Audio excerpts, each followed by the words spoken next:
ವಿದ್ಯಾರ್ಥಿಗಳು, ಈ ದಿನ ನಾವು ವಸ್ತುಗಳು, ಲೋಹಗಳು ಮತ್ತು ಅಲೋಹಗಳು ಈ ಪಾಠದಲ್ಲಿನ ಎರಡನೇ ಭಾಗವನ್ನು ತಿಳಿದುಕೊಳ್ಳೋಣ. ಮೊದಲಿನ ಭಾಗದಲ್ಲಿ ಏನನ್ನ ಅರ್ಥೈಸಿಕೊಂಡಿದ್ದೀವಿ ಅಂತ ಹೇಳಿದ್ರೆ, ಲೋಹಗಳು ಮತ್ತು ಅಲೋಹಗಳ ಭೌತ ಗುಣಗಳನ್ನ ಚಟುವಟಿಕೆಯ ಆಧರಿಸಿ ನಾವು ಆ ಭೌತ ಗುಣಗಳನ್ನ ಅರ್ಥೈಸಿಕೊಂಡಿದ್ದೀವಿ. ಲೋಹಗಳು ಮತ್ತು ಅಲೋಹಗಳ ಭೌತ ಗುಣಗಳನ್ನ ಅರ್ಥೈಸಿಕೊಂಡ ನಾವು ಈ ದಿನದ ಎರಡನೆಯ ಅವಧಿಯಲ್ಲಿ ಲೋಹಗಳು ಮತ್ತು ಅಲೋಹಗಳ ರಾಸಾಯನಿಕ ಗುಣಗಳ ಬಗ್ಗೆ ತಿಳಿದುಕೊಳ್ಳೋಣ. ಯಾವುದರ ಬಗ್ಗೆ ತಿಳಿದುಕೊಳ್ಳೋಣ? ಲೋಹಗಳ ರಾಸಾಯನಿಕ ಗುಣಗಳನ್ನು ನಾವು ಅರ್ಥೈಸಿಕೊಳ್ಳೋಣ.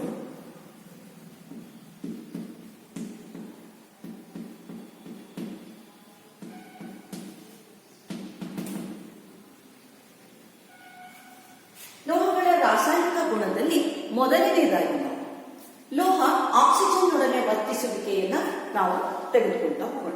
ಹೇಗೆ ಲೋಹಗಳು ಆಕ್ಸಿಜನ್ ಜೊತೆಯಲ್ಲಿ ವರ್ತಿಸುತ್ತೆ ಎನ್ನುವುದು. ಮೊದಲನೇದಾಗಿ ಲೋಹಗಳು ಆಕ್ಸಿಜನ್ನೊಡನೆ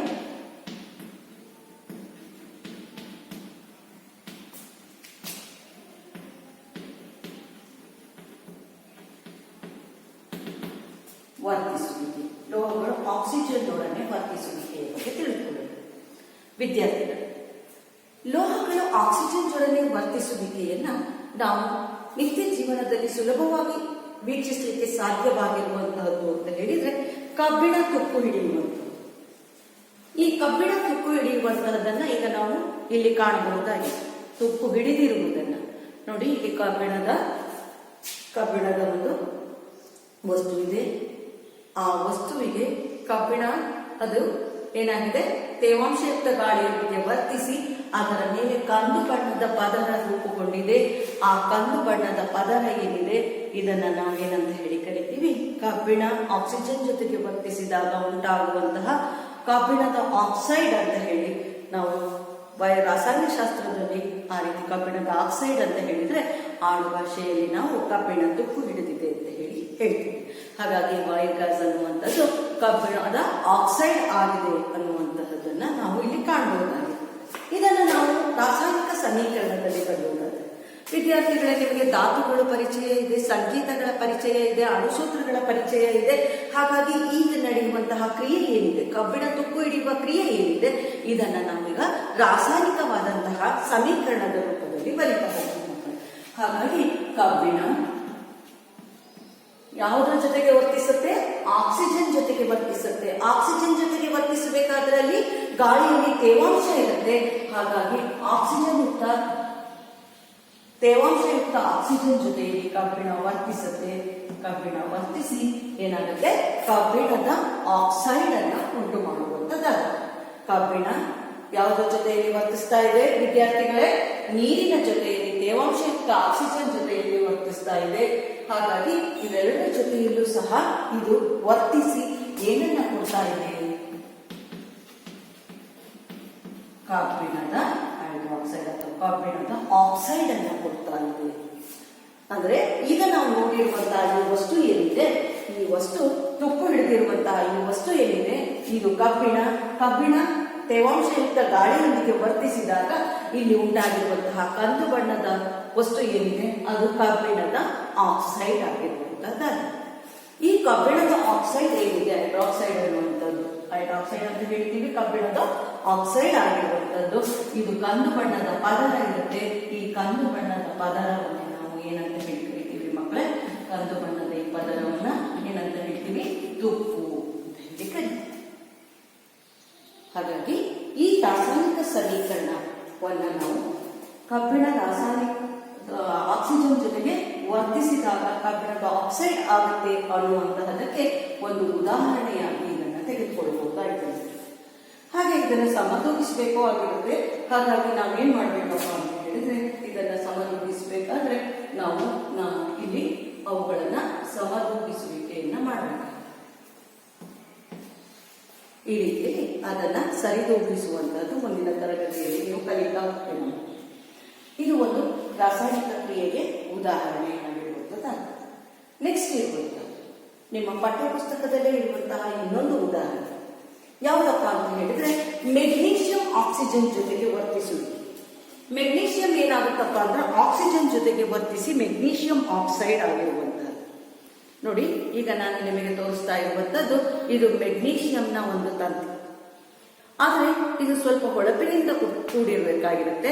ಆದ್ರೆ ನಾವು ಇದನ್ನು ಈಗ ಬಹಳ ದಿನಗಳವರೆಗೆ ಇಟ್ಟಾಗ ಇದೇನಾಗಿದೆ, ಗಾಳಿಯಲ್ಲಿರುವಂತಹ ತೇವಾಂಶಯುಕ್ತ ಆಕ್ಸಿಜನ್ ಜೊತೆಗೆ ಗಾಳಿಯಲ್ಲಿರುವಂತಹ ಆಕ್ಸಿಜನ್ ಜೊತೆಗೆ ವರ್ತಿಸಿ ಇದರ ಮೇಲೆ ಆಕ್ಸೈಡ್ ಮೆಗ್ನೀಷಿಯಂ ಆಕ್ಸೈಡ್ನ ಪದರ ರೂಪುಗೊಂಡಿರುವಂತದ್ದಾಗಿದೆ. ಹಾಗಾಗಿ ಇಲ್ಲಿ ನೋಡ್ತಾ ಇದ್ದೀರಾ ಮೆಗ್ನೀಷಿಯಂ ತಂತಿ ಸ್ವಲ್ಪ ಕಪ್ಪಾಗಿರ್ಲಿಕ್ಕೆ ಕಾರಣ ಅದರ ಮೇಲೆ ರೂಪುಗೊಂಡಿರುವಂತಹ ಮೆಗ್ನೀಷಿಯಂ ಆಕ್ಸೈಡ್. ಈ ಮೆಗ್ನೀಷಿಯಂ ಆಕ್ಸೈಡ್ ಅನ್ನ ಒಂದು ಸ್ವಲ್ಪ ಉಜ್ಜಿ ಆ ನಂತರದಲ್ಲಿ ನಾವು ಅದಕ್ಕೆ ಶಾಖವನ್ನು ಕೊಟ್ಟಾಗ ಇದು ಅತ್ಯಂತ ಪ್ರಕಾಶಮಾನವಾಗಿ ಉರಿಯುವಂತಹದ್ದನ್ನು ನೀವು ಕಾಣ್ತಾ ಹೋಗ್ತೀರಾ. ಈ ಚಟುವಟಿಕೆಯನ್ನು ಸಹ ಮಾಡಿ ತೋರಿಸ್ತೀವಿ. ಹಾಗಾಗಿ ಈ ರಾಸಾಯನಿಕ ಕ್ರಿಯೆಯನ್ನು ಸಹ ನಾವು ಬರೀತಾ ಹೋಗೋಣ. ಯಾವುದನ್ನ ತೋರಿಸಿದ್ವಿ, ಈಗ ನಾನು ಯಾವುದನ್ನ ತೋರಿಸಿದ್ದೆ ನಿಮಗೆ. ಈಗ ಎರಡನೇ ಲೋಹ ಯಾವುದಾಗಿರುತ್ತೆ, ಮೆಗ್ನೀಷಿಯಂ. ಮೆಗ್ನೀಷಿಯಂ ಯಾವುದರ ಜೊತೆಯಲ್ಲಿ ವರ್ತಿಸುತ್ತೆ, ಆಕ್ಸಿಜನ್ ಜೊತೆಯಲ್ಲಿ ವರ್ತಿಸುತ್ತೆ. ಮೆಗ್ನೀಷಿಯಂ ಆಕ್ಸಿಜನ್ ಜೊತೆಗೆ ವರ್ತಿಸಿ ಏನಾಗುತ್ತೆ, ಮೆಗ್ನೀಷಿಯಂ ಆಕ್ಸೈಡ್ ಉಂಟಾಗುತ್ತೆ.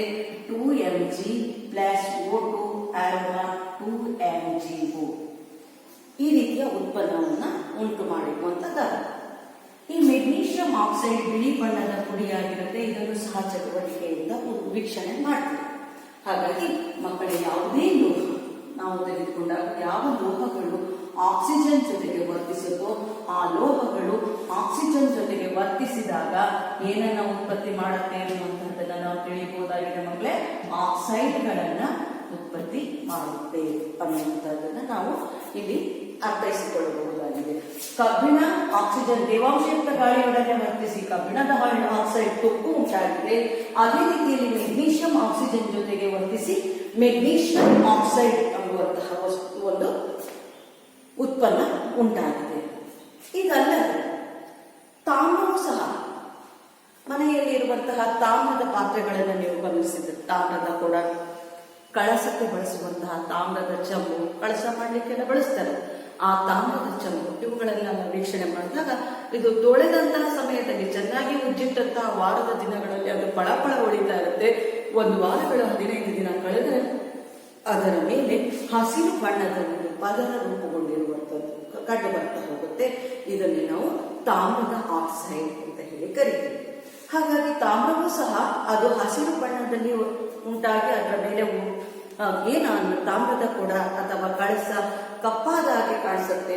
ಅದನ್ನು ಮತ್ತೆ ಮುಚ್ಚಬೇಕು, ಅದನ್ನ ಬೆಳ್ಳಕ್ಕೆ ಚೆನ್ನಾಗಿ ಹೊಳೆಯುವಾಗ ಮಾಡಬೇಕು ಅಂತ ಹೇಳಿದ್ರೆ ಅದಕ್ಕಿಂತ ಮೊದಲು ರೂಪುಗೊಂಡಿರುವಂತಹ ಪದರ ಏನಿದೆ ಅದು ತಾಮ್ರದ ಆಕ್ಸೈಡ್ನ ಪದರ ಆಗಿರುತ್ತೆ. ಹಾಗಾಗಿ ತಾಮ್ರ ಹೇಗೆ ವರ್ತಿಸುತ್ತೆ ಅನ್ನುವಂತಹದ್ದನ್ನು ವಿದ್ಯಾರ್ಥಿಗಳಿಗೆ ನಾವು ನೋಡ್ತಾ ಹೋಗೋಣ. 3ನೇದಾದಂತಹ ರಾಸಾಯನಿಕ ಕ್ರಿಯೆ ತಾಮ್ರದ ವರ್ತನೆಯನ್ನು ನೋಡೋಣ. ತಾಮ್ರ, ಈ ತಾಮ್ರವೂ ಸಹ ವಾತಾವರಣದ ಆಕ್ಸಿಜನ್, ತೇವಾಂಶ ಹಾಗೂ ಗಾಳಿಯಲ್ಲಿರುವಂತಹ ಕಾರ್ಬನ್ ಡೈಆಕ್ಸೈಡ್ ಇವುಗಳ ಜೊತೆಗೆ ವರ್ತಿಸಿ ಇದು ಸಹ ಏನಾಗುತ್ತಪ್ಪ ಅಂತ ಹೇಳಿದ್ರೆ ಕ್ಯಾಲ್ಸಿಯಂ ಹೈಡ್ರಾಕ್ಸೈಡ್ ಉಂಟಾಗುತ್ತೆ ಮತ್ತು ಕ್ಯಾಲ್ಸಿಯಂ ಕಾರ್ಬೋನೇಟ್ ಕ್ಯಾಲ್ಸಿಯಂನ ತಾಮ್ರ Cu ಕ್ಯಾಲ್ಸಿಯಂ ತಾಮ್ರದ ಹೈಡ್ರಾಕ್ಸೈಡ್ ಉಂಟಾಗುತ್ತೆ ಹಾಗೂ ತಾಮ್ರದ ಕಾರ್ಬೋನೇಟ್ ತಾಮ್ರದ ಕಾರ್ಬೋನೇಟ್ ಉಂಟಾಗುವಂತಹದ್ದು CuOH ಮತ್ತು CuCO3 ತಾಮ್ರದ ಕಾರ್ಬೋನೇಟ್ ಉಂಟಾಗುತ್ತೆ. ಈ ಕ್ರಿಯೆಯು ಸಹ ಕಬ್ಬಿಣ, ಮೆಗ್ನೀಷಿಯಂ, ತಾಮ್ರ ಈ ಎಲ್ಲ ಕ್ರಿಯೆಗಳು ಲೋಹಗಳು ಆಕ್ಸಿಜನ್ ಒಳಗೆ ವರ್ತಿಸುವಿಕೆಗೆ ಉದಾಹರಣೆಯಾಗಿರುವಂತದ್ದಾಗಿದೆ. ಹಾಗಾಗಿ ಯಾವುದೇ ಲೋಹಗಳು ಆಕ್ಸಿಜನ್ ಜೊತೆಯಲ್ಲಿ ವರ್ತಿಸಿದಾಗ ಅವು ಏನನ್ನ ಕೊಡುತ್ತೆ, ಆ ಲೋಹದ ಆಕ್ಸೈಡ್ಗಳನ್ನ ಉಂಟು ಮಾಡುವಿಕೆಯನ್ನ ನಾವು ತಿಳಿದುಕೊಳ್ಳಲಿಕ್ಕೆ ಸಾಧ್ಯ. ಈ ರಾಸಾಯನಿಕ ಸಮೀಕರಣಗಳನ್ನು ವಿದ್ಯಾರ್ಥಿಗಳೇ ನೀವು ಇದನ್ನ ನೋಟ್ ಮಾಡ್ಕೊಳ್ಬೇಕಾದ್ರೆ ಇದನ್ನ ಮಾಡ್ತೀವಿ. ಲೋಹಗಳು ಯಾವ ರೀತಿಯಲ್ಲಿ ವರ್ತಿಸಿ ಉತ್ಪತ್ತಿಯಾಗುವಂತಹ ಸಂಯುಕ್ತಗಳೇನು ಅನ್ನುವಂತಹದನ್ನ ಈಗ ನೀವು ನೋಟ್ ಮಾಡ್ಕೊಳ್ಳಿ ಮಕ್ಕಳೇ. ಇದಾದ ನಂತರ ಹೇಗೆ ಇವುಗಳು ಕಬ್ಬಿಣದ ಆಕ್ಸೈಡ್ ಅಥವಾ ಹೈಡ್ರಾಕ್ಸೈಡ್ ಉಂಟಾಗಿದೆ. ಮೆಗ್ನೀಷಿಯಂ ಹೇಗೆ ಆಕ್ಸಿಜನ್ ಜೊತೆಗೆ ವರ್ತಿಸಿ ಮೆಗ್ನೀಷಿಯಂ ಆಕ್ಸೈಡ್ ಅನ್ನುವಂಥದ್ದು ಉಂಟಾಗುತ್ತೆ. ತಾಮ್ರವೂ ಸಹ ಅದು ಹಸಿರು ಬಣ್ಣದಲ್ಲಿ ಇಲ್ಲಿ ಕಾಣ್ತಾ ಇರುವಂತದ್ದು ತಾಮ್ರನೇ, ಅದು ನಿಮಗೆ ಅಷ್ಟು ಚೆನ್ನಾಗಿ ಅದರಲ್ಲಿ ಆಕ್ಸೈಡ್ ಪದರ ರೂಪುಗೊಂಡಾಗುವುದು ಗೋಚರಿಸ್ತಾ ಇದೆಯೋ ಇಲ್ಲೋ ಗೊತ್ತಿಲ್ಲ. ಆದರೂ ಇಲ್ಲಿಯೂ ಸಹ ತಾಮ್ರದ ಆಕ್ಸೈಡ್ ಉಂಟಾಗಿರುವಂತಹದ್ದು ಅನ್ನುವಂಥದ್ದನ್ನ ಇಲ್ಲಿ ನಾವು ವೀಕ್ಷಣೆ ಮಾಡಲಿಕ್ಕೆ ಸಾಧ್ಯ. ಅದರ ಚಟುವಟಿಕೆಯ ಮೂಲಕವೂ ಸಹ ನಿಮಗೆ ಅದನ್ನ ತೋರಿಸ್ತೀವಿ. ಈಗ ಈ ರಾಸಾಯನಿಕ ಸಮೀಕರಣವನ್ನ ನೋಟ್ ಮಾಡ್ಕೊಳ್ಳಿ.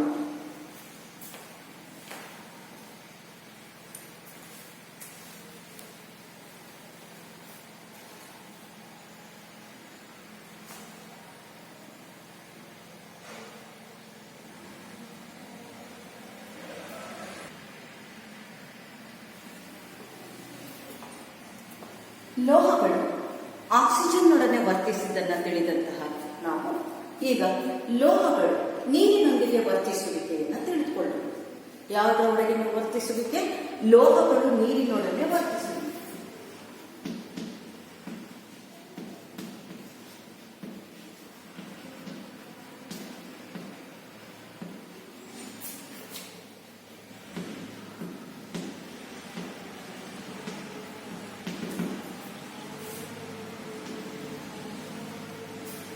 ವಿದ್ಯಾರ್ಥಿ, ಲೋಹಗಳು ನೀರಿನೊಡನೆ ವರ್ತಿಸಿದಾಗ ಆ ಲೋಹದ ಹೈಡ್ರಾಕ್ಸೈಡ್ ಅನ್ನ ಉಂಟು ಮಾಡುತ್ತೆ. ಹೇಗೆ ಲೋಹಗಳು ಆಕ್ಸಿಜನ್ ಜೊತೆಗೆ ವರ್ತಿಸಿದ್ರು, ಯಾವ ಲೋಹಗಳು ಆಕ್ಸಿಜನ್ ಜೊತೆಗೆ ವರ್ತಿಸುತ್ತೋ ಆ ಲೋಹಗಳು ಆಕ್ಸೈಡ್ ಅನ್ನು ಉಂಟು ಮಾಡುತ್ತೆ ಅಂತ ಅರ್ಥೈಸಿಕೊಂಡು, ಹಾಗೆ ಯಾವ ಲೋಹಗಳು ನೀರಿನದೊಡನೆ ವರ್ತಿಸುತ್ತೋ ಅಂತಹ ಲೋಹಗಳು ಆ ಲೋಹದ ಏನನ್ನ ಉತ್ಪತ್ತಿ ಮಾಡುತ್ತೆ?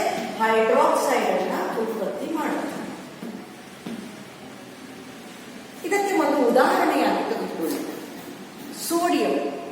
ಲೋಹಗಳ ಗುಣಗಳನ್ನು ನಾವು ಅರಿಯುವಾಗ ಲೋಹಗಳು ಅತ್ಯಂತ ಕಠಿಣವಾಗಿರುತ್ತೆ ಅಂತ ಹೇಳ್ತಾ ಕೆಲವು ಲೋಹಗಳನ್ನು ಹೊರತುಪಡಿಸಿ ಅತ್ಯಂತ ಮೃದುವಾಗಿರುವಂತಹ ಲೋಹಗಳು ಇದೆ ಅನ್ನುವಂಥದ್ದನ್ನು ಹೇಳಿ. ಹಾಗಾದ್ರೆ ಯಾವ ಲೋಹಗಳು ಮೃದುವಾಗಿರುತ್ತೆ? ಮೃದುವಾದ ಲೋಹಕ್ಕೆ ಉದಾಹರಣೆಯನ್ನು ಹೇಳಿ ಅಂತ ಹೇಳಿದಾಗ ಸೋಡಿಯಂ ಮತ್ತು ಪೊಟ್ಯಾಷಿಯಂ ಅನ್ನು ನಾವು ನೆನಪು ಮಾಡ್ಕೊಳ್ತಾ ಹೋಗ್ತೀವಿ. ಸುಲಭವಾಗಿ ಚಾಕುವಿನಿಂದ ಕತ್ತರಿಸಬಹುದಾದಂತಹ ಲೋಹ. ಸೋಡಿಯಂ ಅತ್ಯಂತ ಕ್ರಿಯಾಶೀಲವಾದಂತಹ ಲೋಹ. ಹಾಗಾಗಿ ಈ ಸೋಡಿಯಂ ಅನ್ನುವಂಥದ್ದು ವಾತಾವರಣದ ಉಷ್ಣತೆಯಲ್ಲಿಯೇ ಆಕ್ಸಿಜನ್ನೊಂದಿಗೆ ಅಥವಾ ನೀರಿನೊಂದಿಗೆ ಅತ್ಯಂತ ಕ್ಷಿಪ್ರವಾಗಿ ವರ್ತಿಸುತ್ತೆ. ಹಾಗಾಗಿ ಸೋಡಿಯಂ ಅನ್ನ ನಾವು ಏನ್ ಮಾಡ್ತೀವಪ್ಪ ಅಂತ ಹೇಳಿದ್ರೆ ಅದನ್ನ ಸೀಮೆ ಎಣ್ಣೆಯಲ್ಲಿ ಸಂಗ್ರಹಿಸಿರ್ತೀವಿ.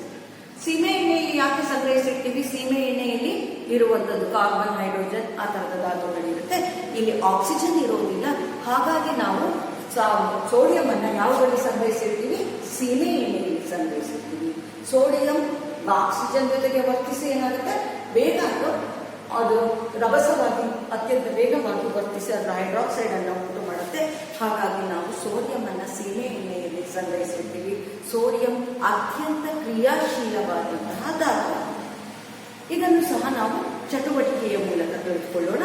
ಅದಕ್ಕಿಂತ ಮೊದಲು ನಾವು ಅದಕ್ಕೆ ಆ ರಾಸಾಯನಿಕ ಕ್ರಿಯೆಗೆ ಸಂಬಂಧಿಸಿದಂತಹ ಸಮೀಕರಣವನ್ನು ನಾವು ನೋಟ್ ಮಾಡೋಣ.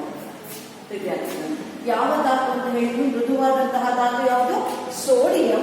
ಈ ಸೋಡಿಯಂ ಅನ್ನುವಂತಹ ಧಾತು ಯಾವುದ್ರ ಜೊತೆಯಲ್ಲಿ ವರ್ತಿಸುತ್ತೆ? ಆಕ್ಸಿಜನ್ ಜೊತೆಯಲ್ಲಿ ವರ್ತಿಸುತ್ತೆ. ಆದರೆ ನಾವು ತೆಗೆದುಕೊಂಡಿರುವಂತಹ ಉದಾಹರಣೆ ನೀರಿನೊಡನೆ ಲೋಹದ ವರ್ತನೆ.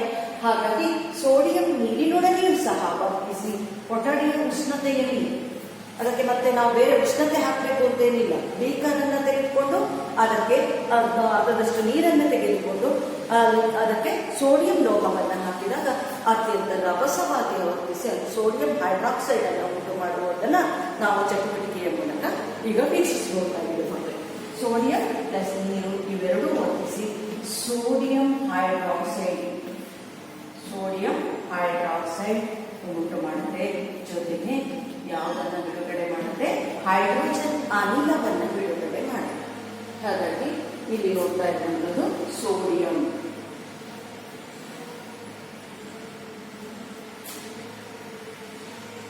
ಇಲ್ಲಿ ಉತ್ಪತ್ತಿಯಾಗಿರುವಂತಹ ವಸ್ತು ಯಾವುದು? ಸೋಡಿಯಂ ಅಥವಾ ಯಾವುದೇ ಲೋಹ ನೀರಿನೊಡನೆ ವರ್ತಿಸಿದಾಗ ಅದು ಏನನ್ನ ಕೊಡುತ್ತೆ?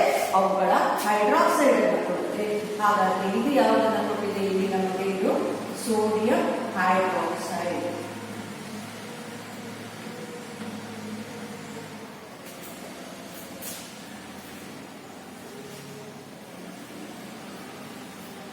ಸಮೀಕರಣವನ್ನ ನಾವು ಸಹಜೋಡಿಸಿಕೊಳ್ಳೋಣ. ಹಾಗಾಗಿ ಈ ರಾಸಾಯನಿಕ ಕ್ರಿಯೆಯನ್ನ ನಾವು ಈಗ ಚಟುವಟಿಕೆಯ ಮೂಲಕ ವೀಕ್ಷಿಸೋಣ. ವಿದ್ಯಾರ್ಥಿಗಳೇ, ಸದ್ಯಕ್ಕೆ ಈಗ ನಿಮಗೆ ಲೋಹಗಳು ನೀರಿನೊಡನೆ ವರ್ತಿಸುವಿಕೆಗೆ ಸದ್ಯಕ್ಕೆ ನಿಮಗೆ ತರಗತಿಯಲ್ಲಿ ತೋರಿಸಬಹುದಾದಂತಹ ನಾವು ಕೆಲವೊಂದು ಉದಾಹರಣೆಗಳಲ್ಲಿ ಇದು ಒಂದು ಉದಾಹರಣೆಯಾಗಿರುತ್ತೆ. ಇದೆಲ್ಲ ನಾವು ಈಗ ನಿಮಗೆ ಚಟುವಟಿಕೆಯ ಮೂಲಕ ಸೂಚಿಸ್ತೀವಿ.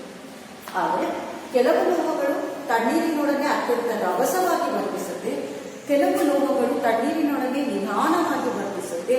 ಅಲ್ಯೂಮಿನಿಯಂ ಮತ್ತು ಸತುವಿನಂತಹ ಲೋಹಗಳು, ಕಬ್ಬಿಣದಂತಹ ಲೋಹಗಳು ತಣ್ಣೀರಿನೊಡನೆ ವರ್ತಿಸುವುದೇ ಇಲ್ಲ, ಹಬೆಯೊಡನೆ ವರ್ತಿಸುವಂತಹ ಪ್ರಕ್ರಿಯೆಯನ್ನು ಮಾಡುತ್ತೆ. ಹಾಗಾಗಿ ತಣ್ಣೀರಿನೊಡನೆ ವರ್ತಿಸುವಂತಹ ಅಥವಾ ನೀರಿನೊಡನೆ ವರ್ತಿಸುವಂತಹ ಲೋಹಕ್ಕೆ ನಾವು ಅತ್ಯಂತ ಸುಲಭವಾಗಿ ರಭಸವಾಗಿ ವರ್ತಿಸುವಂತಹ ಈ ಲೋಹವನ್ನು ನಿಮಗೆ ಉದಾಹರಣೆಯಾಗಿ ಈಗ ತರಗತಿಯಲ್ಲಿ ತೋರಿಸ್ತಾ ಹೋಗ್ತೀವಿ. ಹಾಗಾಗಿ ಸೋಡಿಯಂ ಲೋಹ ನೀರಿನೊಡನೆ ವರ್ತಿಸುವಿಕೆ, ಇದರ ಸಮೀಕರಣವನ್ನು ಬರ್ಕೊಳ್ಳಿ. Sodium 2Na plus 2H2O aroma gives rise to 2NaOH twice plus N hydrogen. Only NaOH ಇಷ್ಟೇ ಬರ್ಕೊಂಡ್ರೆ ಸಾಕು. Sodium hydroxide NaOH, sodium hydroxide plus hydrogen, ಇದಿಷ್ಟನ್ನು ಬರ್ಕೊಂಡ್ರೆ ಸಾಕು. ಸೋಡಿಯಂ ಹೈಡ್ರಾಕ್ಸೈಡ್ ಅನ್ನು ಬರ್ಕೊಡ್ತಾ ಇದ್ದೀರಲ್ಲ ಮಕ್ಕಳೇ, ಇದನ್ನ ನೋಟ್ ಮಾಡ್ಕೊಳ್ಳಿ. ಆದರೆ ಈ ಹೆಡಿಂಗ್ ಅನ್ನ ಬರ್ಕೊಂಡು ಅದನ್ನು ನೀಟಾಗಿ ಅದರ ಕೆಳಗೆ ಸಂಬಂಧಿಸಿದ ರಾಸಾಯನಿಕ ಸಮೀಕರಣವನ್ನು ಬರೆಯಿರಿ.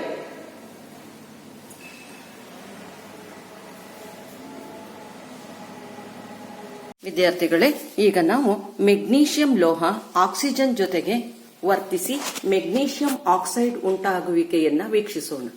ಈಗ ಮೆಗ್ನೀಷಿಯಂ ಲೋಹ ಅನ್ನುವಂತಹದನ್ನು ತೆಗೆದುಕೊಂಡಿದ್ದೀವಿ. ಮೆಗ್ನೀಷಿಯಂ ಲೋಹ ಅಂತ ಹೇಳಿದ್ರೆ ಮೆಗ್ನೀಷಿಯಂ ತಂತಿಯನ್ನ ಈ ಪ್ರಯೋಗಕ್ಕೆ ಆಯ್ಕೆ ಮಾಡಿಕೊಂಡಿದ್ದೀವಿ.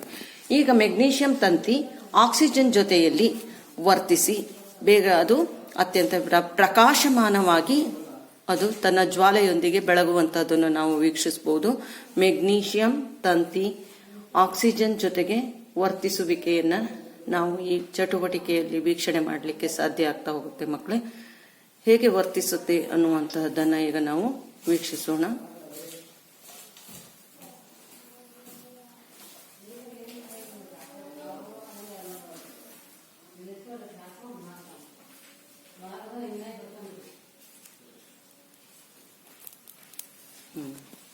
ನೋಡಿ ಮಕ್ಕಳೇ, ಮೆಗ್ನೀಷಿಯಂ ತಂತಿ ಪ್ರಕಾಶಮಾನವಾಗಿ ವರ್ತಿಸುವಂತಹದ್ದನ್ನ ನಾವು ಇಲ್ಲಿ ವೀಕ್ಷಣೆ ಮಾಡ್ತಾ ಇದ್ವಿ.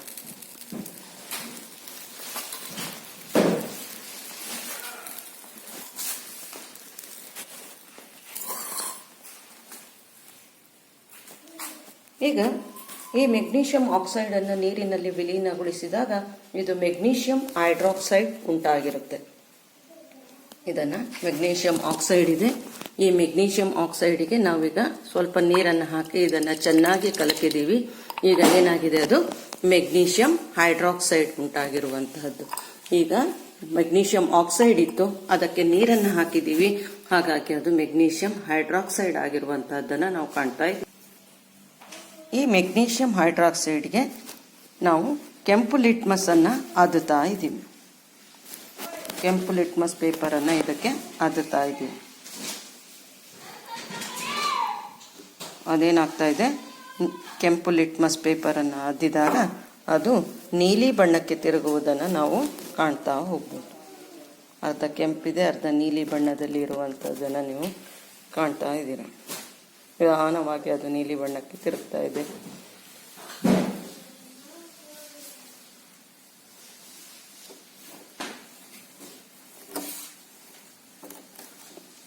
ಇನ್ನು ಸ್ವಲ್ಪ ಕೆಂಪಾಗಿದೆ, ಸ್ವಲ್ಪ ನೀಲಿ ಬಣ್ಣದಲ್ಲಿ ಬದಲಾವಣೆ ಆಗ್ತಾ ಇರೋದನ್ನು ಗುರುತಿಸ್ತಾ ಇದ್ದೀರಾ.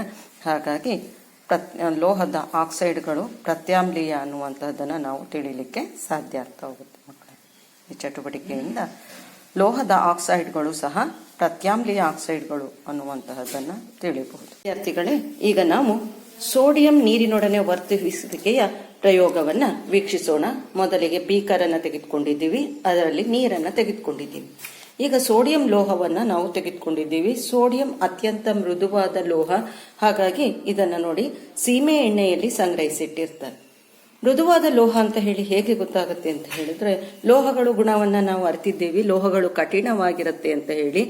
ಅತ್ಯಂತ ಕ್ರಿಯಾಶೀಲವಾದಂತಹ ಮೃದುವಾದಂತಹ ಈ ಲೋಹ ಗಾಳಿಯೊಡನೆ ಅತ್ಯಂತ ಆಕ್ಸಿಜನ್ನೊಡನೆ ಬಹುಬೇಗ ವರ್ತಿಸುತ್ತೆ. ಹಾಗಾಗಿ ಅದನ್ನ ಸೀಮೆ ಎಣ್ಣೆಯಲ್ಲಿ ಇಡ್ತಾರೆ. ಈಗ ನೋಡಿ, ಸೋಡಿಯಂ ಮೃದುವಾಗಿರೋದ್ರಿಂದ ಚಾಕುವಿನಿಂದ ಅಥವಾ ಕೈಯಿಂದ ಸುಲಭವಾಗಿ ಅದನ್ನ ಮುರಿಯಬಹುದು. ನೋಡಿ, ಇಲ್ಲಿ ಮುರಿಲಿಕ್ಕೆ ಸಾಧ್ಯ ಆಗ್ತಾ ಇದೆ. ಈಗ ನೋಡೋಣ ಸೋಡಿಯಂ ನೀರಿನೊಡನೆ ಹೇಗೆ ವರ್ತಿಸುತ್ತೆ ಅಂತ. ನೋಡಿ, ಸೋಡಿಯಂ ನೀರಿಗೆ ಹಾಕ್ತಾ ಇದ್ದೀವಿ, ಹೇಗೆ ವರ್ತಿಸ್ತಾ ಇದೆ. ಸೋಡಿಯಂ ನೀರಿನೊಡನೆ ವರ್ತಿಸಿ ಸೋಡಿಯಂ ಹೈಡ್ರಾಕ್ಸೈಡ್ ಅನ್ನು ಕೊಡುವುದ್ರ ಜೊತೆಗೆ ಜಲಜನಕದ ಅನಿಲ ಏನಾಗ್ತಾ ಇದೆ, ಬಿಡುಗಡೆಯಾಗುವಂತಹ ಹೊಗೆ ಏನಿದೆ ಇದು ಜಲಜನಕದ ಅನಿಲವಾಗಿರುತ್ತೆ.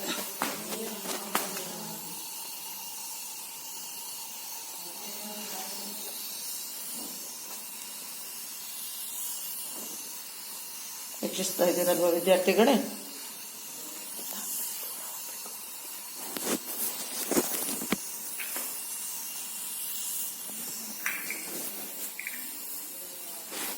ಈಗ ಒಂದು ಸ್ವಲ್ಪ ಹೆಚ್ಚು ದಪ್ಪನಾದಂತಹ ಸೋಡಿಯಂ ಅನ್ನ ಹಾಕೋಣ. ಈಗ ನೋಡಿ ಹೇಗಾಗತ್ತೆ ಅಂತ ಹೇಳಿ. ದೂರ ಬರುತ್ತೆ.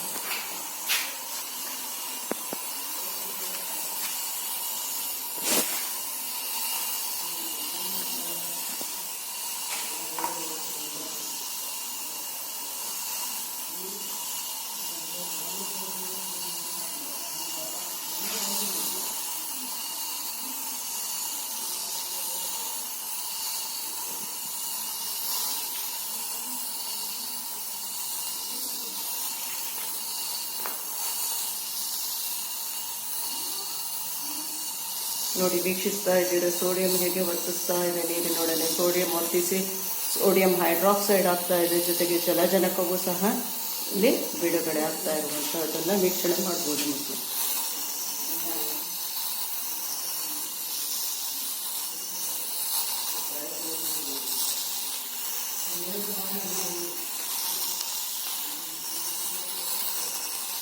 ಯಾವುದೇ ಲೋಹಗಳು ನೀರಿನೊಡನೆ ವರ್ತಿಸಿದಾಗ ಸೋಡಿಯಂ ಹೈಡ್ರಾಕ್ಸೈಡ್ ಅನ್ನ ಆ ಲೋಹದ ಹೈಡ್ರಾಕ್ಸೈಡ್ ಅನ್ನ ಬಿಡುಗಡೆ ಮಾಡುತ್ತೆ. ಇಲ್ಲಿ ಸೋಡಿಯಂ ವರ್ತಿಸಿ ಸೋಡಿಯಂ ಹೈಡ್ರಾಕ್ಸೈಡ್ ಅನ್ನ ಇಲ್ಲಿ ಅದು ಬಿಡುಗಡೆ ಮಾಡ್ತಾ ಇದೆ. ಜೊತೆಗೆ ಉತ್ಪತ್ತಿಯಾಗುವಂತಹ ಅನಿಲ ಜಲಜನಕವಾಗಿರುವಂತದ್ದಾಗಿದೆ.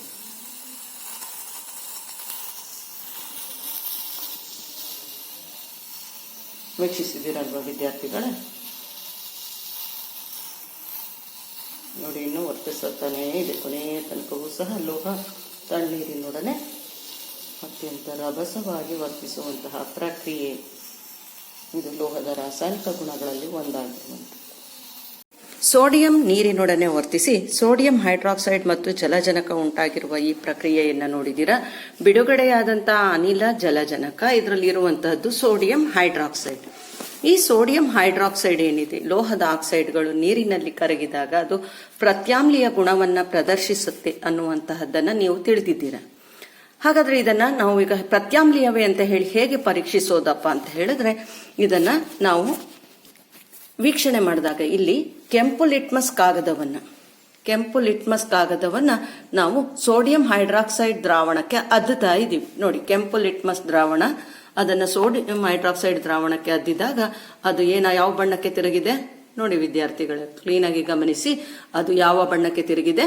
ನೀಲಿ ಬಣ್ಣಕ್ಕೆ ತಿರುಗಿದೆ. ಹಾಗಾಗಿ ಇದನ್ನ ನಾವೇನಂತ ಹೇಳಿ ಕರಿಬಹುದು? ಪ್ರತ್ಯಾಮ್ಲೀಯ ಅಂತ ಹೇಳಿ ತಿಳಿಲಿಕ್ಕೆ ಸಾಧ್ಯ ಆಗ್ತಾ ಹೋಗುತ್ತೆ. ಇನ್ನೊಮ್ಮೆ ಬೇಕಾದ್ರೂ ಗಮನಿಸಬಹುದು. ಈಗ ಸೋಡಿಯಂ ಹೈಡ್ರಾಕ್ಸೈಡ್ ಅನ್ನುವಂಥದ್ದಕ್ಕೆ ಕೆಂಪು ಲಿಟ್ಮಸ್ ಅನ್ನ ನಾವು ಅದ್ದುತ್ತಾ ಇದ್ದೀವಿ. ಈಗ ಅದ್ದಿರುವಂತದ್ದು ಯಾವುದದು? ಕೆಂಪು ಲಿಟ್ಮಸ್ ಅನ್ನುವಂಥದ್ದು. ಈ ಕೆಂಪು ಲಿಟ್ಮಸ್ ಅನ್ನುವಂತಹ ಪೇಪರ್ ಏನಿದೆ, ಇದನ್ನ ನಾವು ಅದ್ದಿದಾಗ ನೀಲಿ ಬಣ್ಣಕ್ಕೆ ತಿರುಗಿದ್ರೆ ಆ ದ್ರಾವಣ ಅದು ಪ್ರತ್ಯಾಮ್ಲೀಯ ಅಂತ.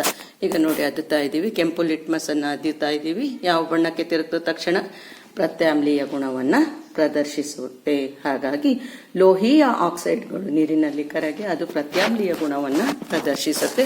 ಜೊತೆಗೆ ಸೋಡಿಯಂ ನೀರಿನೊಡನೆ ವರ್ತಿಸಿದಾಗ ಅದು ಉಷ್ಣತೆಯನ್ನು ಬಿಡುಗಡೆ ಆಗುತ್ತೆ, ಬಹಿರುಷ್ಣಕ ಆಗಿರುತ್ತೆ, ಉಷ್ಣತೆಯನ್ನು ಬಿಡುಗಡೆ ಮಾಡುತ್ತೆ. ಮುಟ್ಟಿದಾಗ ಇಲ್ಲಿ ಬಿಸಿಯಾದಂತಹ ಅನುಭವ ಆಗುತ್ತೆ ನಮಗೆ. ಇದನ್ನ ಮುಟ್ಟಿದ್ರೆ ನಮಗೆ ಬಿಸಿಯಾದ ಅನುಭವ ಆಗ್ತಾ ಇರುವಂತದ್ದಾಗುತ್ತೆ.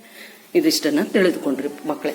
ಈಗ ನಿಮ್ಮ ಪಠ್ಯಪುಸ್ತಕದಲ್ಲಿರುವ ಹಾಗೆ ಅಲ್ಲಿ ಸೋಡಿಯಂ ನೀರಿನೊಡನೆ ವರ್ತಿಸುವಿಕೆಗೆ ನಿಮ್ಮ ಪಠ್ಯಪುಸ್ತಕದಲ್ಲಿ ಬೆಂಕಿ ಹಚ್ಚಿಕೊಂಡಿರುವಂತಹದ್ದು. ಸೋಡಿಯಂ ನೀರಿನೊಡನೆ ವರ್ತಿಸುವಾಗ ರಭಸವಾಗಿ ವರ್ತಿಸಿ ಅದು ಬೆಂಕಿ ಉಂಟಾಗಿರುವುದನ್ನು ನೀವು ವೀಕ್ಷಣೆ ಮಾಡಿದ್ದು ನೋಡಿರ್ತೀರ. ಹಾಗಾಗಿ ಇಲ್ಲಿ ನಾವು ಸಣ್ಣ ಪ್ರಮಾಣದಲ್ಲಿ ಸ್ವಲ್ಪ ಪ್ರಮಾಣದಲ್ಲಿ ಹಾಕಿ ನೋಡೋಣ ಹೇಗಾಗತ್ತೆ ಎನ್ನುವಂಥದ್ದು. ದೂರ ಬರಬೇಕು.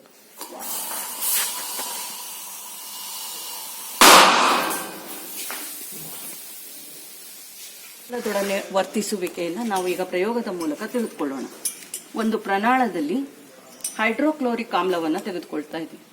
ಯಾವ ಆಮ್ಲ ತಗೊಳ್ತಾ ಇದ್ದೀವಿ? ಹೈಡ್ರೋಕ್ಲೋರಿಕ್ ಆಮ್ಲವನ್ನು ತೆಗೆದುಕೊಳ್ತಿದ್ದೀವಿ ಈ ಪ್ರಮಾಣದಲ್ಲಿ.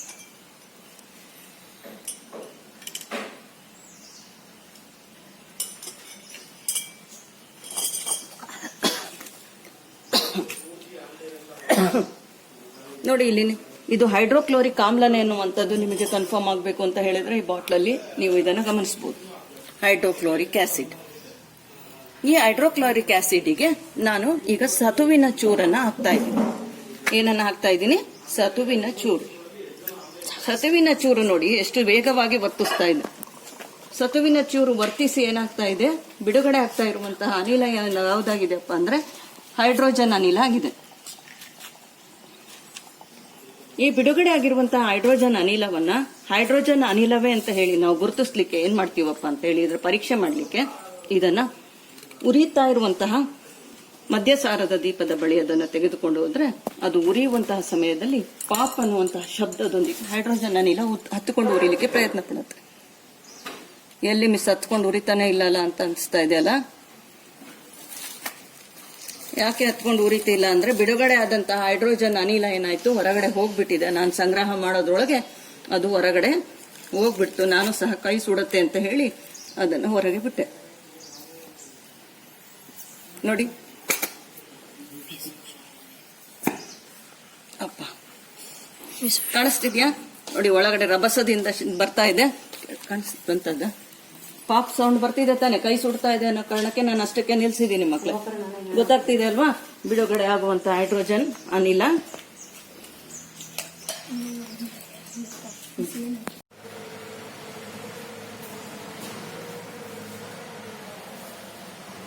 ವಿದ್ಯಾರ್ಥಿಗಳು, ಲೋಹಗಳು ಆಕ್ಸಿಜನ್ ಜೊತೆಗೆ ವರ್ತಿಸುವಿಕೆಯನ್ನು ಅರ್ಥೈಸಿಕೊಂಡು ಲೋಹಗಳು ನೀರಿನೊಡನೆ ವರ್ತಿಸುವಿಕೆಯನ್ನು ತಿಳಿದುಕೊಂಡು ಈಗ ಲೋಹಗಳು ಆಮ್ಲದೊಡನೆ ಹೇಗೆ ವರ್ತಿಸುತ್ತದೆ ಅನ್ನುವಂತಹದನ್ನ ನೋಡ್ತಾ ಹೋಗೋಣ. ಯಾವುದರೊಡನೆ ವರ್ತನೆ? ಲೋಹಗಳು ಆಮ್ಲದೊಡನೆ ವರ್ತಿಸುವುದು.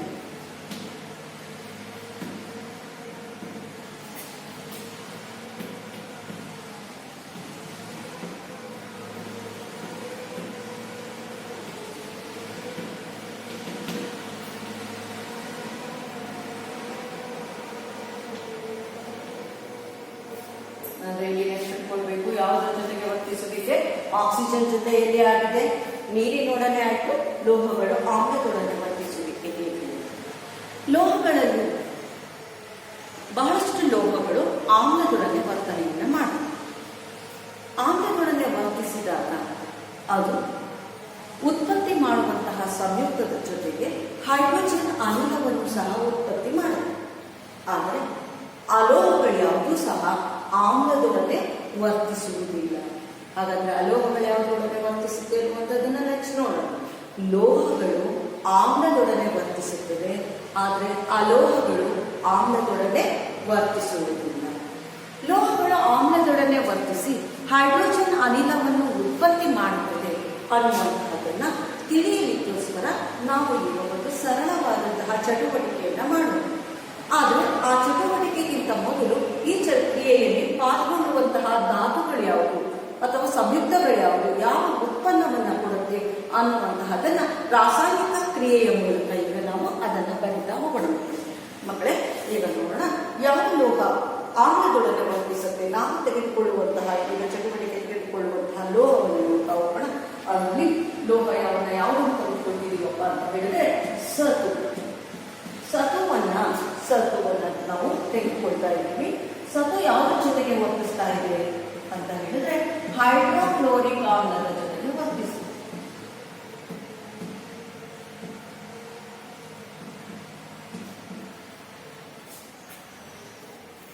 ಇದು ಹೈಡ್ರೋಕ್ಲೋರಿಕ್ ಜೊತೆಗೆ ವರ್ತಿಸಿ ಸತುವಿನ ಕ್ಲೋರೈಡ್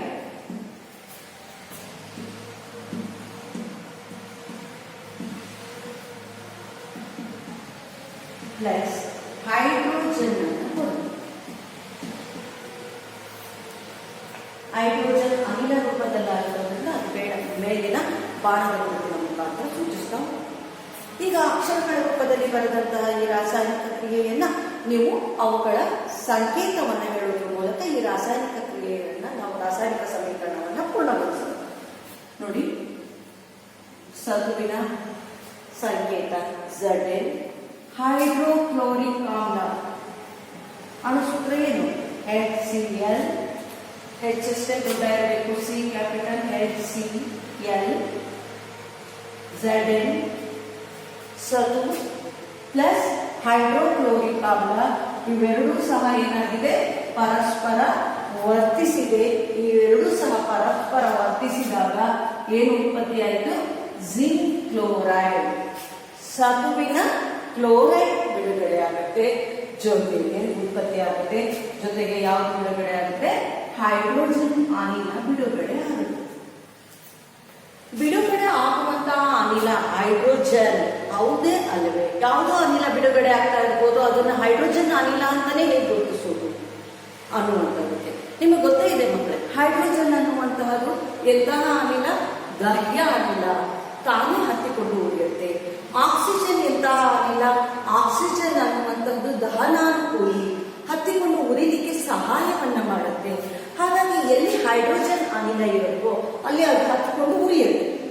ಹಾಗಾಗಿ ಈ ಕ್ರಿಯೆಯಲ್ಲಿ ನಾವು ಹೈಡ್ರೋಜನ್ ಬಿಡುಗಡೆಯಾಗಿರುವಂತಹ ಅನಿಲ ಹೈಡ್ರೋಜನ್ನೇ ಅಂತ ಹೇಳಿ ನಾವು ಅದನ್ನ ಗುರುತಿಸುವಾಗ ಇದು ಹೈಡ್ರೋಜನ್ ಯಾವ ಪಾಪ್ ಅನ್ನುವಂತಹ ಶಬ್ದದೊಂದಿಗೆ ಅದು ಹತ್ತಿಕೊಂಡು ಪಾಪ್ ಅನ್ನುವಂತಹ ಶಬ್ದವನ್ನು ಉಂಟು ಮಾಡುವ ಮೂಲಕ ಹತ್ತಿಕೊಳ್ಳಿಕ್ಕೆ ಪ್ರಯತ್ನಿಸುತ್ತೆ. ಹಾಗಾಗಿ ಇದನ್ನ ಈ ರೀತಿಯಲ್ಲಿಯೂ ಸಹ ಬಿಡುಗಡೆಯಾದಂತಹ ಅನಿಲ ಹೈಡ್ರೋಜನ್ ಅಂತ ಹೇಳಿ ತಿಳಿಯಲಿಕ್ಕೆ ಸಾಧ್ಯ ಆಗ್ತದೆ. ವಿದ್ಯಾರ್ಥಿಗಳು, ಲೋಹಗಳು ಆಮ್ಲಗಳನ್ನೇ ವರ್ತಿಸಿವೆ. ಲೋಹಗಳು ಆಮ್ಲಗಳನ್ನೇ ವರ್ತಿಸಿದ್ರೆ ಆ ಲೋಹದ ಕ್ಲೋರೈಡ್ ಅನ್ನ ಕೊಡುತ್ತೆ ಅನ್ನುವಂಥದ್ದನ್ನು ಇಲ್ಲಿ ನೆನಪಿಟ್ಕೊಳ್ಳಿ. ಇಲ್ಲಿ ಸತು ಹೈಡ್ರೋಕ್ಲೋರಿಕ್ ಆಮ್ಲಗಳನ್ನು ವರ್ತಿಸಿ ಸತುವಿನ ಕ್ಲೋರೈಡ್ ಅನ್ನ ಕೊಟ್ಟಿದೆ, ಹೈಡ್ರೋಜನ್ ಅನ್ನ ಬಿಡುಗಡೆ ಮಾಡಿದೆ. ಹಾಗಾಗಿ ಇದು ಆ ಲೋಹದ ಯಾವುದೇ ಲೋಹಗಳು ಆಮ್ಲಗಳನ್ನೇ ವರ್ತಿಸಿದ್ರೆ ಆ ಲೋಹದ ಕ್ಲೋರೈಡ್ ಅನ್ನ ಅದು ಕೊಡುತ್ತೆ. ಆದ್ರೆ ಅಲೋಹಗಳು ಯಾವುದೂ ಸಹ ಆಮ್ಲಗಳನ್ನೇ ವರ್ತಿಸುವುದಿಲ್ಲ ಅನ್ನುವಂತಹದನ್ನ ನೀವು ತಿಳಿದಿರಬೇಕು ಮಕ್ಕಳೇ. ಈಗ ನಂತರದಲ್ಲಿ ಚಟುವಟಿಕೆಯನ್ನ ವೀಕ್ಷಿಸುವ. ಬಿಡುಗಡೆ ಆಗ್ತಾ ಇದೆಯಾ? ಹೈಡ್ರೋಜನ್ ಅನಿಲ ಬಿಡುಗಡೆ ಆಗ್ತಾ ಇದೆಯೇ? ಬಿಡುಗಡೆ ಆದಂತಹ ಅನಿಲ ಹೈಡ್ರೋಜನ್ ಹೌದೇ ಅಲ್ಲವೇ ಅನ್ನುವಂಥದ್ದು ವೀಕ್ಷಿಸೋಣ. ಅದಕ್ಕಿಂತ ಮೊದಲು ಇದನ್ನು ಬರ್ಕೊಳ್ಳೋಣ.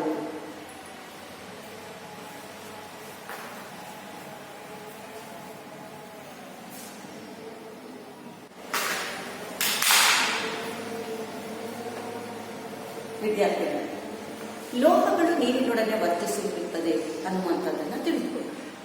ಆದರೆ ಅಲೋಹಗಳು ನೀರಿನೊಂದಿಗೆ ವರ್ತಿಸುವುದಿಲ್ಲ.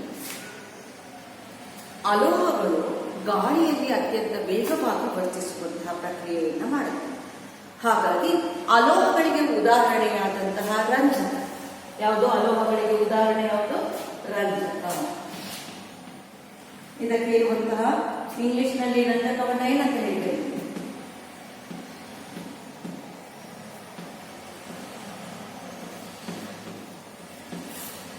ಫಾಸ್ಫರಸ್. ಇದು ಗಾಳಿಯೊಡನೆ ಅತ್ಯಂತ ವೇಗವಾಗಿ ವರ್ತಿಸುತ್ತೆ. ಹಾಗಾಗಿ ಆಕ್ಸಿಜನ್ ಜೊತೆಗೆ ವೇಗವಾಗಿ ವರ್ತಿಸೋದ್ರಿಂದ ಇದು ಲೋಹ ಅಲ್ಲ, ಅಲೋಹ. ಫಾಸ್ಫರಸ್ ಅಲೋಹ ಗಾಳಿಯೊಂದಿಗೆ ಅಥವಾ ಆಕ್ಸಿಜನ್ ನೊಂದಿಗೆ ವೇಗವಾಗಿ ವರ್ತಿಸೋದ್ರಿಂದ ಅದನ್ನು ನೀರಿನಲ್ಲಿ ಸಂಗ್ರಹಣೆ ಮಾಡಿರ್ತಾರೆ. ಇದನ್ನು ಸುರಕ್ಷಿತವಾಗಿ ಸಂರಕ್ಷಣೆ ಮಾಡಲಿಕ್ಕೆ ರಂಜಕವನ್ನ ಯಾವುದರಲ್ಲಿ ಸಂರಕ್ಷಣೆ ಮಾಡಿರ್ತಾರೆ? ನೀರಿನಲ್ಲಿ ಸಂರಕ್ಷಣೆ ಮಾಡಿರ್ತಾರೆ. ಹಾಗಾದ್ರೆ ನಾವು ಹೇಳಿರುವಂತಹ ಅತ್ಯಂತ ಕ್ರಿಯಾಶೀಲ ಲೋಹ ಯಾವುದು? ಇನ್ನೊಂದು ಇದರ ಹಿಂದಿದ್ದು, ಇದು ನಾವು ಅಲೋಹದ ಬಗ್ಗೆ ಹೇಳ್ತಾ ಇದ್ದೀವಿ. ಆಗ ಹೇಳಿರೋದು ಇದು ರಂಜಕ, ಫಾಸ್ಫರಸ್, ಅಲೋಹ ಅತ್ಯಂತ ವೇಗವಾಗಿ ಆಕ್ಸಿಜನ್ ಜೊತೆಗೆ ವರ್ತಿಸುವುದರಿಂದ, ಗಾಳಿಯೊಡನೆ ವರ್ತಿಸುವುದರಿಂದ ಇದನ್ನು ಸುರಕ್ಷಿತವಾಗಿ ಸಂರಕ್ಷಿಸಲಿಕ್ಕೆ ಇದನ್ನು ನೀರಿನಲ್ಲಿ ಸಂಗ್ರಹಿಸಿರ್ತಾರೆ. ಆದರೆ ಕ್ರಿಯಾಶೀಲ ಲೋಹವಾದಂತಹ ಸೋಡಿಯಂ, ಮೃದುವಾದ ಲೋಹ ಸೋಡಿಯಂ ಗಾಳಿಯೊಡನೆ ವರ್ತಿಸಿ ಆಕ್ಸಿಜನ್ ಜೊತೆಗೆ ವರ್ತಿಸಿ ಅದು ಅದರ ಆಕ್ಸೈಡ್ ಆಗುವುದರಿಂದ ಅದನ್ನ ಯಾವುದರಲ್ಲಿ ಸಂರಕ್ಷಣೆ ಮಾಡಿರ್ತಾರೆ? ಸೀಮೆ ಎಣ್ಣೆಯಲ್ಲಿ ಸಂರಕ್ಷಿಸಿಟ್ಟಿರುತ್ತಾರೆ. ಇದನ್ನು ಸಹ ನೀವು ನೆನಪಿಟ್ಕೊಳ್ಬೇಕಾಗುತ್ತೆ ವಿದ್ಯಾರ್ಥಿಗಳು.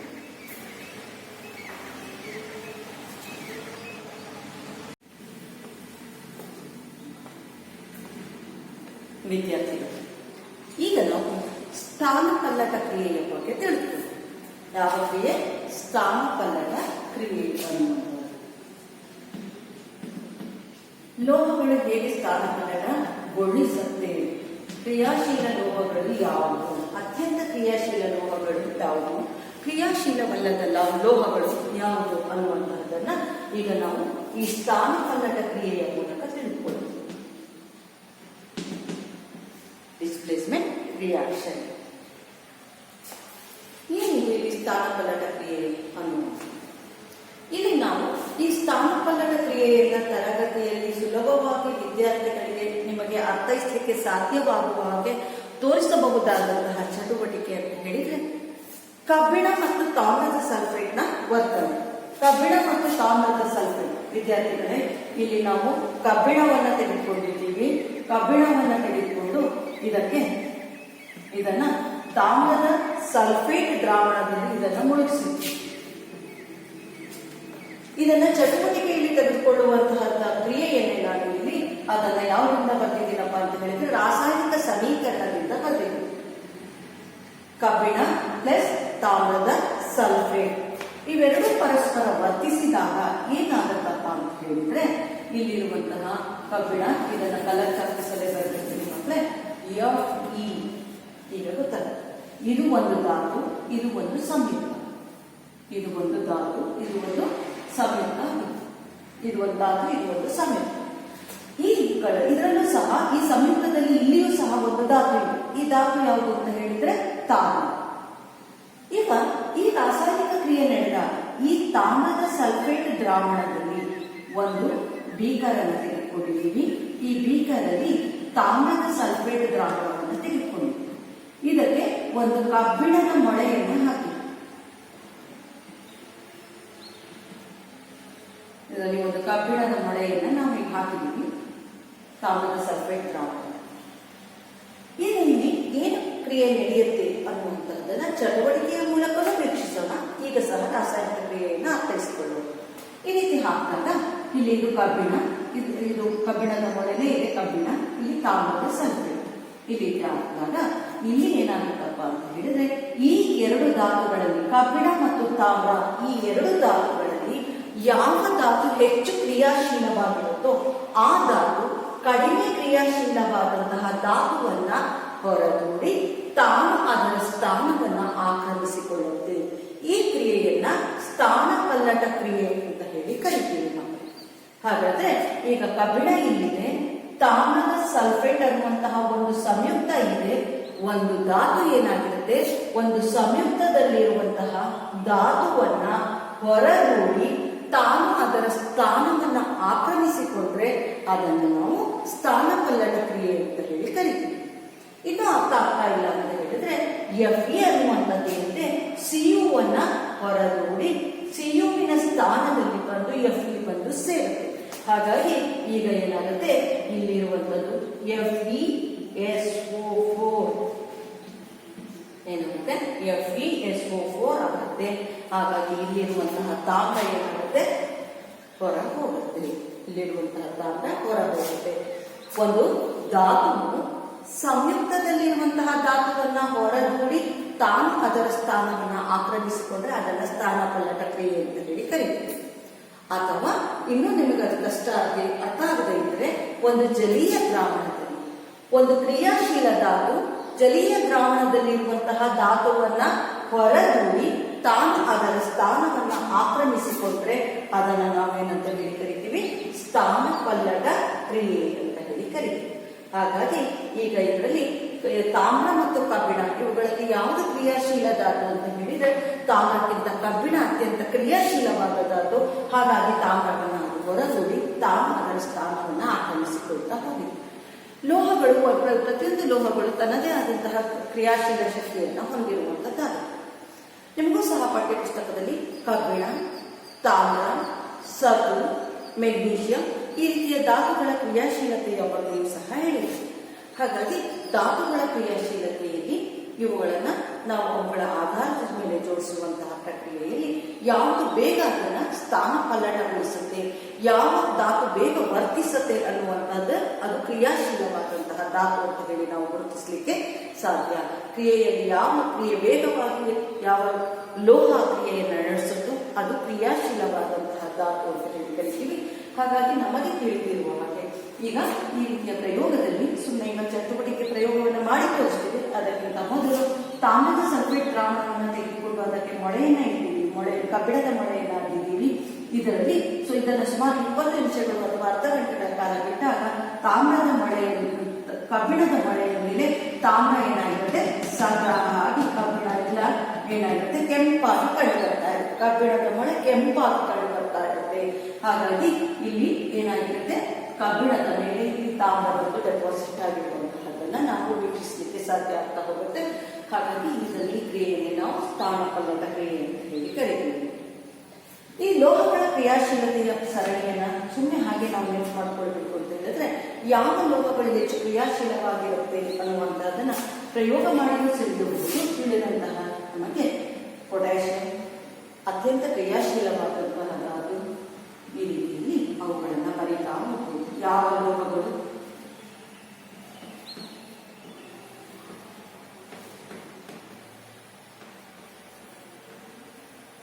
ಇದನ್ನ ಇಲ್ಲಿ ಕಂಟಿನ್ಯೂ ಮಾಡ್ತಾ ಹೋಗ್ತೀನಿ. ಇದನ್ನ ನೆಕ್ಸ್ಟ್ ಪೊಟ್ಯಾಷಿಯಂ ಅತ್ಯಂತ ಕ್ರಿಯಾಶೀಲ ಧಾತು, ಅದಕ್ಕಿಂತ ಕಡಿಮೆ ಕ್ರಿಯಾಶೀಲ, ಅದಕ್ಕೆ ಕಡಿಮೆ ಶಿಲಾಶೀಲ, ಹೀಗೆ ಕಡಿಮೆ ಕ್ರಿಯಾಶೀಲವಾದಂತಹ ಧಾತುಗಳಾಗುತ್ತೆ. ಅಲ್ಯೂಮಿನಿಯಂ ಇದ್ದರೆ ಕಡಿಮೆ ಕ್ರಿಯಾಶೀಲವಾಗಿರುತ್ತೆ, ಅಥವಾ ಕಬ್ಬಿಣ, ಹೈಡ್ರೋಜನ್. ಹಾಗೆ ಇದರ ನಂತರ ಇರುವಂತದ್ದು ಯಾವಾಗಪ್ಪ ಅದನ್ನು ಇಲ್ಲೇ ಬರೀತಾ ಹೋಗ್ತೀನಿ. ಸಿಯು ಪಿ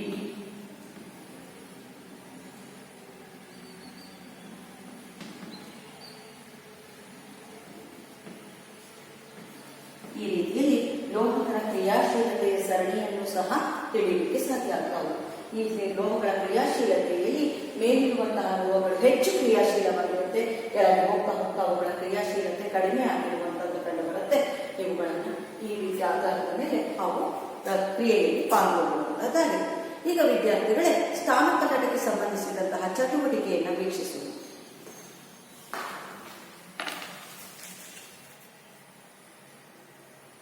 ವಿದ್ಯಾರ್ಥಿಗಳೇ ಈಗ ಸ್ಥಾನಪಲ್ಲಟ ಕ್ರಿಯೆಯನ್ನ ನಾವು ವೀಕ್ಷಿಸ್ತಾ ಹೋಗೋಣ. ನೋಡಿ, ಈಗ ಇಲ್ಲಿ ತಾಮ್ರದ ಸಲ್ಫೇಟ್ ಅನ್ನ ತೆಗೆದುಕೊಂಡಿದ್ದೀವಿ. ಆ ತಾಮ್ರದ ಸಲ್ಫೇಟಿಗೆ ಕಬ್ಬಿಣದ ಮೊಳೆಯನ್ನ, ಕಬ್ಬಿಣದ ಕೀಯನ್ನ ಹಾಕ್ತಾ ಇದೀವಿ. ಕಬ್ಬಿಣದ ಕೀ ಗೊಂಚಲನ್ನ ಹಾಕ್ತಾ ಇದೀವಿ. ತಾಮ್ರದ ಸಲ್ಫೇಟ್ ದ್ರಾವಣ ಇಲ್ಲಿ ನೋಡ್ತಾ ಇದ್ದೀರಾ. ಕಬ್ಬಿಣದ ಕೀ ಇದೆ, ತಾಮ್ರದ ಸಲ್ಫೇಟ್ ದ್ರಾವಣ ಇದೆ. ಯಾವ ಲೋಹ ಹೆಚ್ಚು ಕ್ರಿಯಾಶೀಲವಾಗಿರುತ್ತೋ ಅದು ಅತ್ಯಂತ ವೇಗವಾಗಿ ವರ್ತಿಸುತ್ತೆ. ಈ ಪ್ರಕ್ರಿಯೆಯನ್ನ ನಾವು ಸುಮಾರು 20 ನಿಮಿಷಗಳ ಕಾಲ ಹಾಗೆ ಬಿಡಬೇಕು.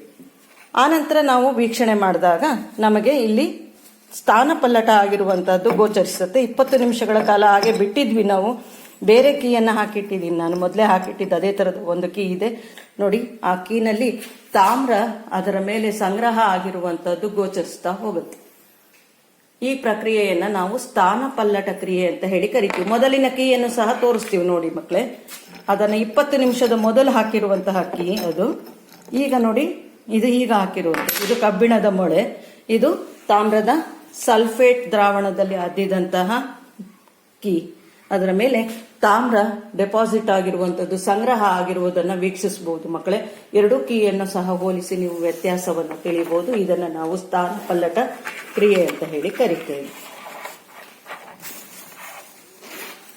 ನೋಡಿ, ಎರಡೂ ಕೀಯನ್ನು ಸಹ ನೀವು ಅವುಗಳನ್ನು ಗಮನಿಸಬಹುದು ಮಕ್ಕಳೇ. ಅಕ್ಕಪಕ್ಕದಲ್ಲೇ ಇದೆ ಸ್ಥಾನಪಲ್ಲಟ ಕ್ರಿಯೆಗೆ ಉದಾಹರಣೆ. ವಿದ್ಯಾರ್ಥಿಗಳೇ, ಇವುಗಳನ್ನು ವೀಕ್ಷಿಸಿದಂತಹ ನೀವು ಈಗ ಪ್ರತಿಯೊಂದು ಸಹ ಲೋಹಗಳು ಆಕ್ಸಿಜನ್ನೊಡನೆ ವರ್ತಿಸುವಿಕೆ, ಲೋಹಗಳು ನೀರಿನೊಡನೆ ವರ್ತಿಸುವಿಕೆ, ಲೋಹಗಳು ಆಮ್ಲದೊಡನೆ ವರ್ತಿಸುವಿಕೆ ಮತ್ತು ಸ್ಥಾನಪಲ್ಲಟ ಕ್ರಿಯೆಗೆ ಸಂಬಂಧಿಸಿದ ಹಾಗೆ ಒಂದೊಂದು ರಾಸಾಯನಿಕ ಕ್ರಿಯೆಯನ್ನು ಬರೆದು ಅವುಗಳನ್ನು ಸಮೀಕರಣವನ್ನು ಬರೆಯಬೇಕು.